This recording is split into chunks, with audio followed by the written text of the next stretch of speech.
உண்மைக்கு புறம்பாக அது 0.1% கூட உண்மை இல்லாத ஒரு விஷயத்தை அவங்க பரப்பிக்கிட்டு இருக்காங்க.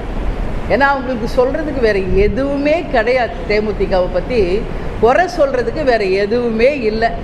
லஞ்ச ஊழல் வழக்கு இருக்குது, சொத்து குவி வழக்கு இருக்குது, கள்ளச்சாராய வழக்கு இருக்குது, குண்டர் சட்டத்தில் கைது இருக்குது, ஏதாவது கனிம கொள்ள வழக்கு இருக்குது, ஊழல் வழக்கு இருக்குது. இந்த மாதிரி ஏதாவது ஒரு குற்றம் தேமுதிக மேலே யாராவது சுமத்த முடியுமா? ஒரு குற்றம். 21 வருஷ கட்சி, 29 எம்எல்ஏக்களை ஜெயிச்சு எதிர்கட்சி தலைவராக சட்டசபைக்கு போன ஒரு கட்சி, ஒரே 1% ஏதாவது தேமுதிக மேலே யாராவது களங்கம் விளைவிக்க முடியுமா? முடியவே முடியாது. அப்போது இந்த கட்சியை எப்படி அவமானப்படுத்தணும், எப்படி ஒரு நெகட்டிவாக இதை ப்ரொபகண்டா பண்ணணும் அப்படின்னு அவங்க யோசிக்கும்போது அவர்களுக்கு தெரிந்தது 2 விஷயம்தான்.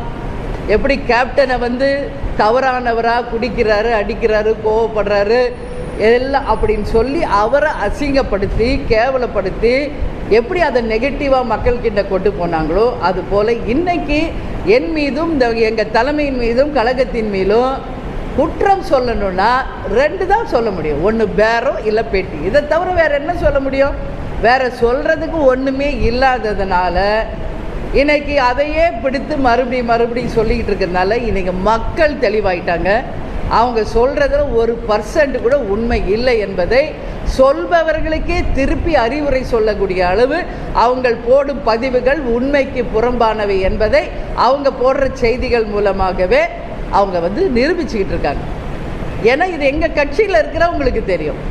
நாங்கள் ஒரு வண்டி வாங்கி 1.5 வருஷத்துக்கு மேலே ஆகுது. அது ஏதோ திருப்பதிக்கு எடுத்துகிட்டு போனால் அது இப்போ என்னமோ இப்போ தான் வாங்குகிறோன்றாங்க. என்னையும் அப்படின்னு ஒரு வண்டி வாங்குகிற தகுதி கூட கேப்டன் குடும்பத்துக்கு இல்லையா? நான் கேட்குறேன். ஒரு கார் வாங்குகிற தகுதி ஒரு கேப்டன் குடும்பத்துக்கு இல்லையா?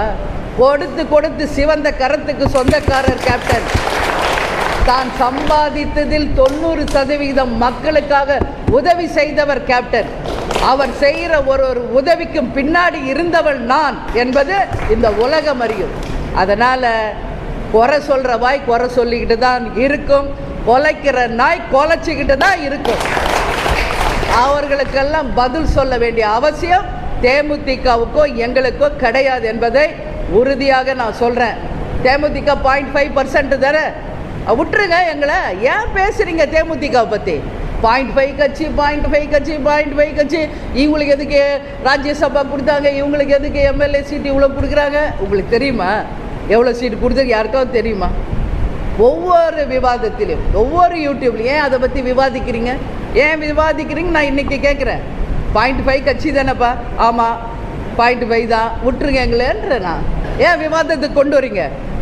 தேமுதிக என்ற வார்த்தை இல்லாமல் எந்த யூடியூபாவது எந்த விவாதத்திலாவது யாராவது இன்னைக்கு பேச முடியுமா?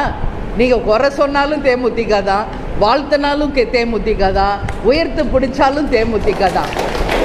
அதனால் வாழ்த்துவோர் வாழ்த்தட்டும், தூற்றுவோர் தூற்றற்றும், எல்லா புகழும் எங்கள் கேப்டனுக்கு தான் என்பதை இந்த நேரத்தில் நான் சொல்கிறேன். கேப்டன் பார்க்காத புகழா, கேப்டன் மேல் விழுகாத விமர்சனங்களா? இனிமேல் நாங்கள் எங்கள் கட்சி புதுசாக இனிமேல நாங்கள் பார்க்க வேண்டியது எதுவுமே இல்லை. எங்கள் தலைவர் இருந்த காலத்திலே 21 வருஷமாக புகழ்ச்சியையும் பார்த்துட்டோம், அவமானங்களையும் சந்திச்சிட்டோம், துரோகங்களையும் சந்திச்சிட்டோம். எல்லாத்தையும் கடந்து வந்தவர்கள் தான் தேமுதிக. அதனால் இது போன்ற உண்மைக்கு புறம்பான செய்திகளை நிச்சயமாக நாங்கள் எங்கள் கருத்தில் கொள்ள மாட்டோம். அதனால் குறைப்பவர்கள் குறைக்கட்டும், அதை பற்றி குறை சொல்பவர்கள் சொல்லட்டும். அதற்கு எங்களுடைய விமர்சனம் குறைக்கிறவங்க குறைச்சிக்கிட்டு தான் இருப்பாங்க, நாய் மாதிரி சொல்கிறவங்க சொல்லிட்டு தான் இருப்பாங்க. அதை பற்றி எனக்கு கருத்து கிடையாது.